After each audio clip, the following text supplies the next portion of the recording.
la direction de la République démocratique du Congo qui a réussi son entrée sur les marchés internationaux. Le pays a levé son premier eurobond souverain d'1,25 milliard de dollars. Des emprunts selon les autorités qui vont servir à financer des grands projets d'infrastructure. Les précisions d'Aurélie Bazaraki-Bangoula à Kinshasa.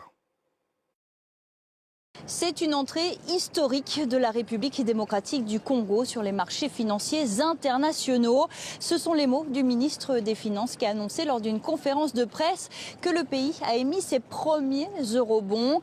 Alors que Kinshasa tablait sur 600 millions de dollars, elle aura finalement levé 1,25 milliard de dollars avec un remboursement qui s'étend jusqu'en 2037. Alors cette vente intervient alors que les États-Unis s'intéressent aux minerais du Congo, notamment pour concurrencer la Chine, principal investisseur dans le secteur.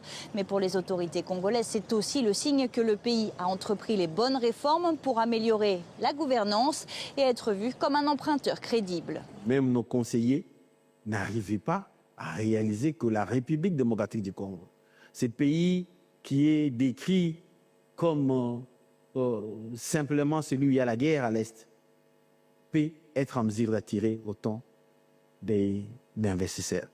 Pour ceux qui n'étaient pas dans cette salle, il y avait de l'émotion pour tous ces jeunes Congolais qui étaient là pour dire « Nous avons fait notre part à l'histoire de faire sa part. Nous avons mis notre pays sur la trajectoire du développement. Et le reste ne nous concerne pas.